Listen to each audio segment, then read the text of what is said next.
Bueno, mi nombre es Ricardo Ravendorfer, soy periodista y, entre otras cosas, autor del libro Patricia, de la lucha armada a la seguridad, que es la biografía de Patricia Bullrich.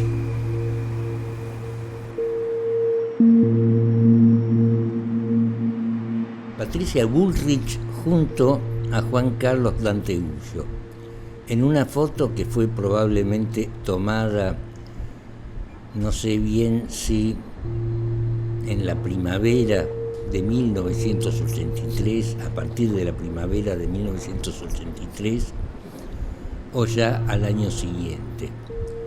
Pero estoy seguro que se trata de los momentos previos de un acto que se hizo en el Luna Park, un acto que organizó la llamada Juventud Peronista Unificada, o sea, JPU, que era una especie de versión herbívora de la Juventud Peronista que existió en la década anterior, que por cierto presidía Juan Carlos Dantegullo, y que era una de las organizaciones de superficie de montoneros.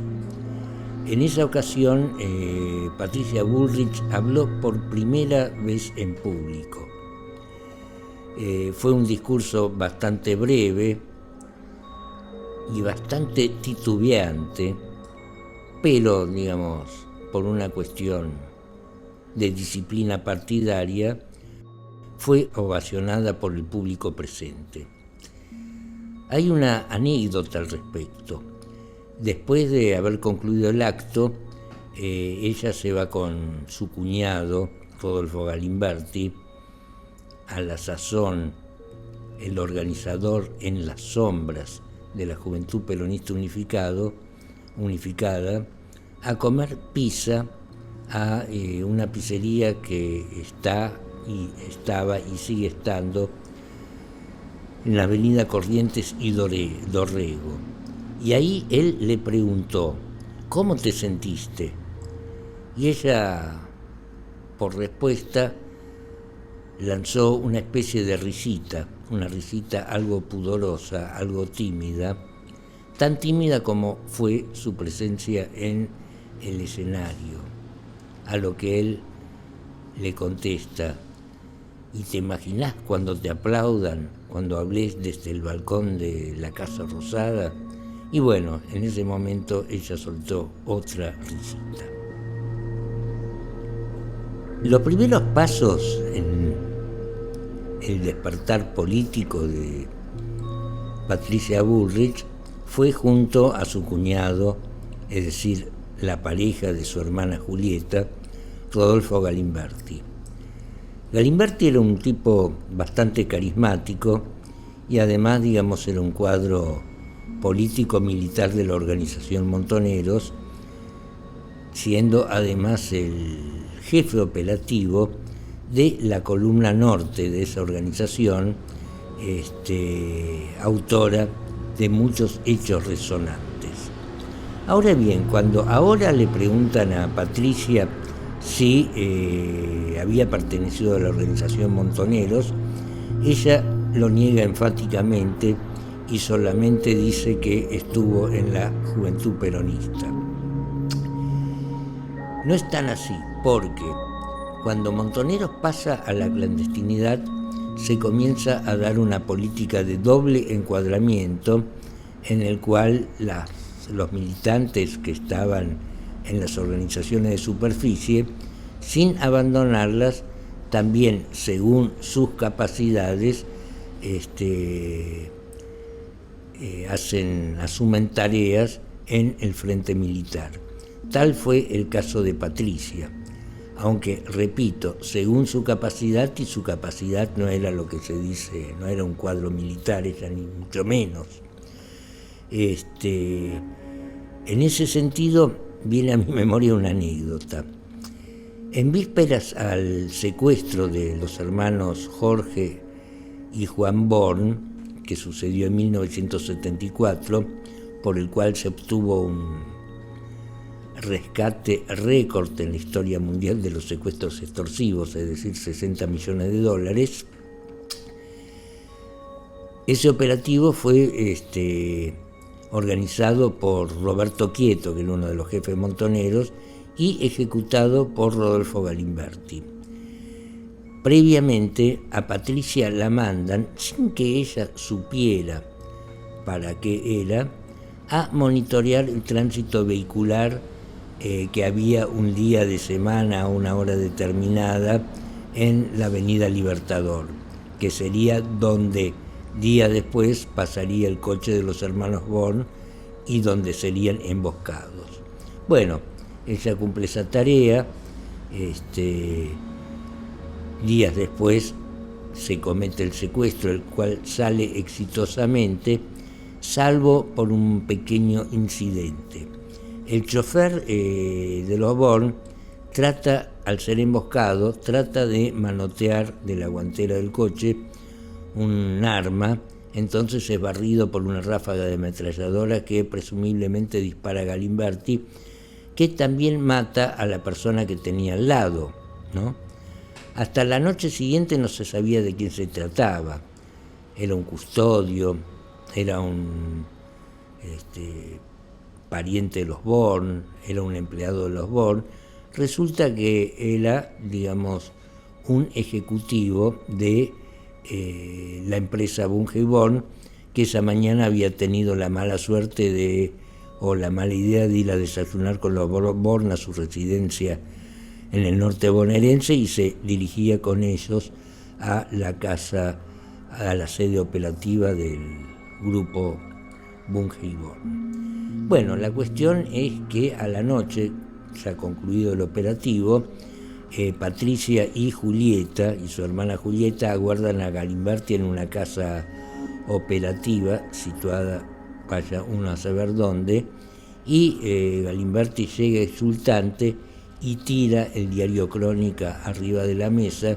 Entonces Patricia ve la noticia del muerto, que se llamaba Bosch de apellido, Alberto Bosch, si no me equivoco, y palidece a la vez que dice: mataron al tío Alberto, mataron al tío Alberto.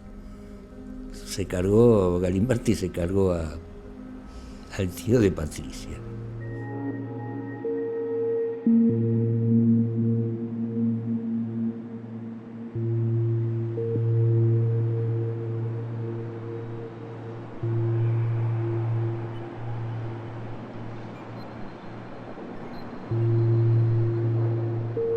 Acá Patricia está algo más crecidita que en las fotos anteriores, y de hecho, digamos, han pasado, calculo, 8 o 9 años, y se la ve con el viejo Sadi, con Carlos Saúl Menem, quien por la forma en que lleva su cabello se sitúa temporalmente esta foto antes de su campaña presidencial, cuando disputaba con Cafiero la conducción del PJ. Y en ese momento, ese es el momento en el cual Patricia Bullrich abandona el barco de Cafiero para sumarse a las huestes de Menem, lo cual marca de alguna manera el tercer peldaño de su carrera política, la cual simplemente se puede describir como una sustitución escalonada de lealtades.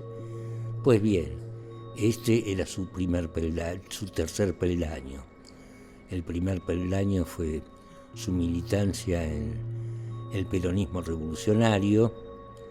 El segundo peldaño fue Cafiero, y bueno, acá la vemos con un pie sobre el tercer peldaño. Si hablamos de que Muchísima estaba magia, muerto. muchísima Patricia, a ver magia. si te hace la valiente ahora. No, había muchísima Dejate magia. joder. Los que tenían arreglo con la dictadura militar son los que se quedaron en la Pero, Argentina. Así por que no te hagas el favor, vivo, ¿viste? No te hagas el Patricia, combatiente. Hora clave. Hora clave para Porque los dirigentes sindicales... Patricia Bullrich, hora clave para El País y hora clave porque está justamente acá con Mariano Grondona y Hugo Moyano, quien todavía no era canoso. Todavía no estaba él en su hora clave. Pero no sé exactamente si fue antes o después del 19 y 20 de diciembre del 2001. Me inclinaría a pensar que fue antes, porque después de la caída de Fernando de la Rúa, por un tiempo, Patricia Bullrich esquivó un poco las cámaras ante las cuales le gusta tanto posar. Por el peinado me figuro que, digamos, todavía era ministra y estaba o ya había puesto en marcha el famoso corte del 13% a los haberes de los jubilados y los empleados públicos cuando fue ministra de Trabajo.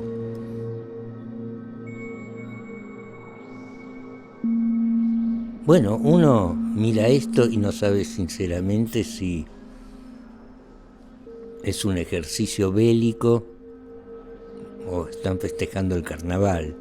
De algún modo, tanto Patricia Bullrich como su pollo, que es el exdiputado y actual ministro de Defensa Luis Petri, tienen cierta inclinación por disfrazarse de militares, ¿no? En ese sentido, yo la he visto a Patricia disfrazada de policía, disfrazada de integrante del ejército, disfrazada de integrante de gendarmería, disfrazada de integrante de prefectura. No sé cuál es la idea de mimetizar el vestuario con la función que uno está cumpliendo cuando, digamos, son jefes civiles de fuerzas que son también civiles, aunque sí militarizadas, ¿no? Pero en ese reflejo de utilizar ese tipo de ropas existe, digamos, algo que debería ser explicado o debería ser estudiado o al menos debería ser mirado desde el campo de la sociología psiquiátrica. A Patricia Bullrich, así como le causa cierta exultación utilizar uniformes militares, esa de alguna manera es la manifestación física de otro tipo de goce que siente, que es más bien psicológico, y es la capacidad o la posibilidad de ejercer el mando sobre otras personas. Y si esas personas utilizan uniforme, y si esas personas utilizan armas, especialmente armas largas, como el hombre que está en este momento detrás de ella, en el que se ve la culata de su fusil, eso de algún modo, digamos, es una especie de cartón lleno para sus deseos. Y sus deseos en el aspecto político y en el campo de lo que ella llama de seguridad, que no es otra cosa que el control de la violencia urbana, es un cuchillo de doble filo. Es un cuchillo de doble filo porque, por un lado, las autoridades políticas de las fuerzas que se dedican a combatir o a provocar este tipo de cosas o a gerenciar este tipo de cosas, es muy difícil, y es precisamente difícil por eso, porque, digamos, vivimos en un país donde las fuerzas de seguridad se autofinancian a través de la recaudación en casi todos los delitos contemplados por el Código Penal, y en ese sentido son fuerzas que además se autogobiernan. Entonces, la pregunta es, ¿qué rol tiene una ministra de Seguridad, o sea, la autoridad política de una fuerza que se autogobierna en una sociedad como esta? En ese sentido, digamos, ella creo que se ha dado cuenta que la única manera de sobrevivir en medio de semejantes personajes, de semejantes hienas humanas, de semejantes personas que, cuando actúan para el Estado, como lo suelen hacer últimamente en las manifestaciones, dejan de ser hienas para convertirse en mastines humanos, es de alguna manera, como se dice en la jerga, tanto canera como tumbera, soguear a la autoridad, o sea, digamos, hacer actos en los cuales esa autoridad se sienta respetada y se sienta obedecida, cuando en realidad ellos hacen lo que se les canta a las pelotas.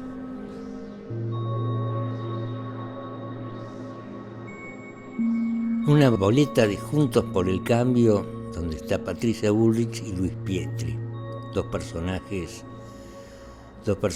que están hechos uno para el otro como anillo al dedo. Pero vayamos a Patricia. Esto es, digamos, cuando era candidata a presidenta, quizás el momento más audaz de su carrera política, y acá no voy a decir ninguna novedad, de su cambiante carrera política. Cambiante. La política en sí es cambiante, y los políticos o la gente que se dedica a la política también es cambiante. Y el ser humano también es cambiante. Nadie piensa exactamente lo que pensaba durante su infancia, ni nadie va a pensar exactamente, o nadie sabe lo que uno va a llegar a pensar en unos años. Todo es muy cambiante. Pero, digamos, en ese sentido no es infrecuente que alguien que, digamos, entra a la política por izquierda, termine en el extremo opuesto. De hecho, Mussolini empezó en el Partido Socialista y sabemos cómo terminó. Pero lo notable de ella es que nunca dio ese salto abrupto de un extremo al otro o de una idea a otra, sino que calculadamente hizo lo que antes titulé sustitución escalonada de lealtades. Así fue que de Montoneros y Galimberti pasó a Cafiero, de Cafiero a Menem, de Menem a De la Rúa, de De la Rúa a Lilita Carrió, de Lilita Carrió a Macri, y de Macri ahora a Milei.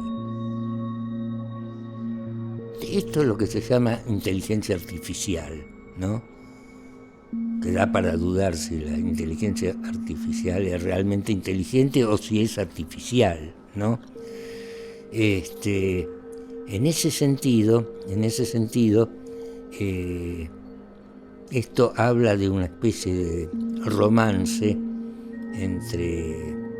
platónico desde luego, entre la simbología que representa a un animal tan enérgico como el león, y un ser tan tierno y tal vez indefenso como un pato. Solo que, digamos, el rol, yo diría, masculino de esa pareja lo lleva el Pato, o la Pato en este caso, y digamos el rol más pasivo en esta historia le corresponde a quien sueña en ser un león.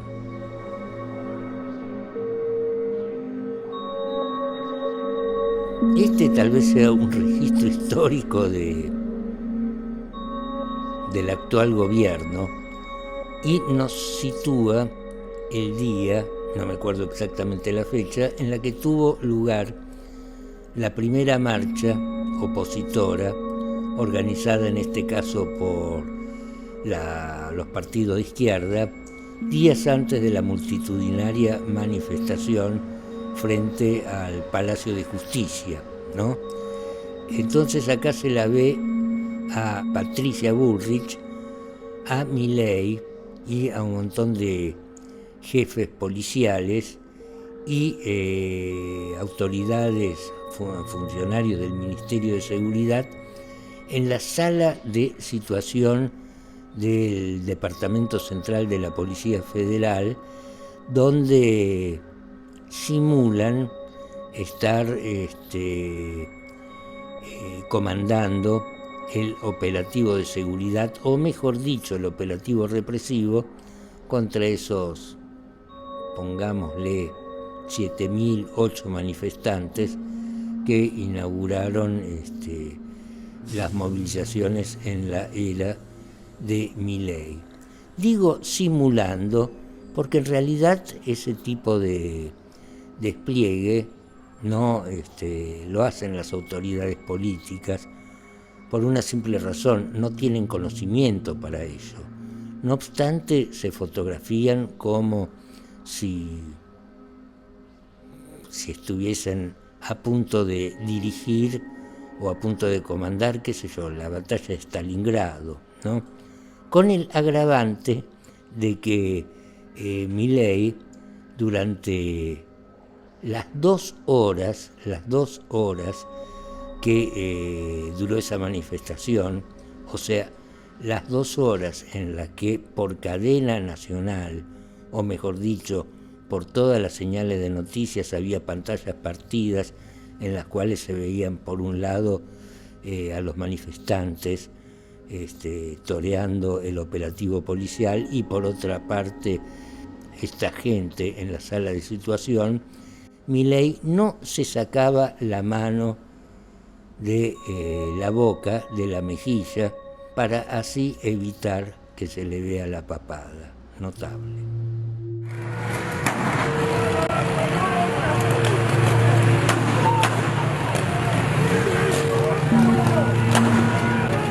Esos pases rasantes en motocicleta, haciendo 8 y tirando gases, pimienta a la cara de la gente, que además tienen un aditivo quemante, ¿no? De algún modo están influenciados por las represiones que hubo en Chile hace algunos años durante la rebelión estudiantil contra el recientemente finado presidente Piñera, donde los carabineros solían tirar balines a los ojos de los manifestantes.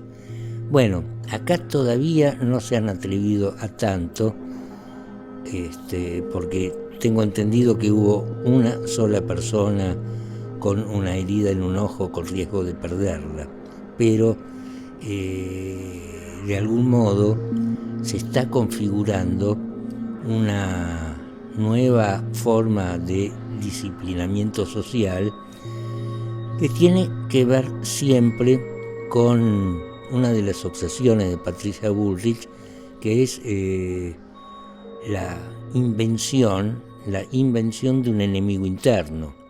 Ese enemigo interno bien pueden ser, como lo fueron durante el gobierno de Macri, los mapuches. Ese enemigo interno pueden llegar a ser los sindicalistas. Ese enemigo interno pueden ser simplemente los arrebatadores de celulares. Cualquiera de esas personas cualquiera de esos, entre comillas, inadaptados,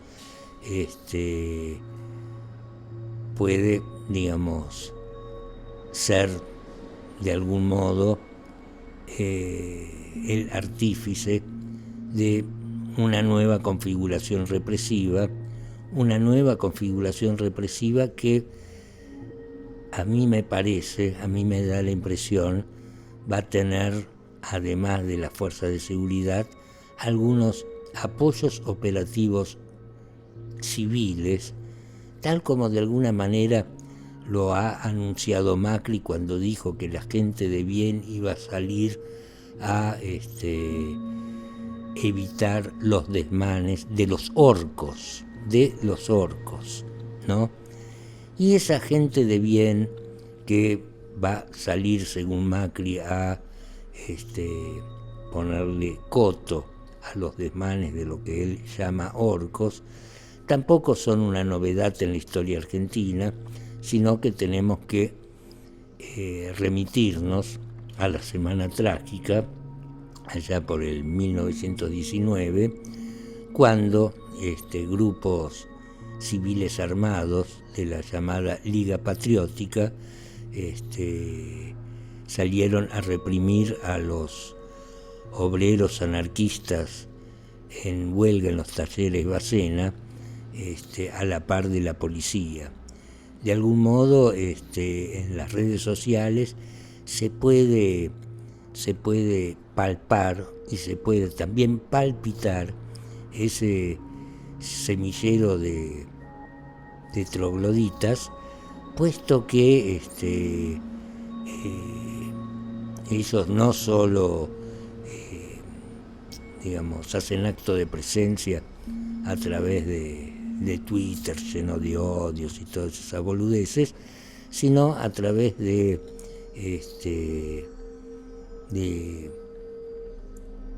un imaginario que ellos mismos denominan el Club del Falcón Verde. No sé si me explico. Era realmente alucinante como si la policía no hubiera reprimido, o sea, si la policía no hubiese enviado esas columnas que por momentos superaban cuantitativamente a los manifestantes, si no hubiesen hecho todo el tiempo esa coreografía de cientos de mastines humanos con escudos corriendo a la multitud, más allá de imágenes muy precisas como cuando cagaban a palos a los jubilados, etcétera, etcétera, etcétera, el contraste entre esa situación que, pese al clima represivo, parecía prerevolucionario,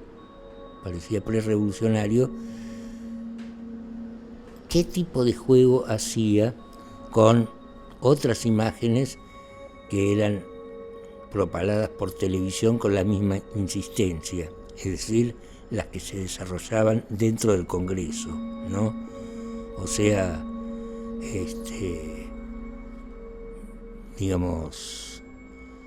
de algún modo es la realidad la que hace, la que inspira y la que dirige el documentalismo en Argentina. Tenés que poner nada más que la cámara, tenés que poner la cámara y quedarte quieto.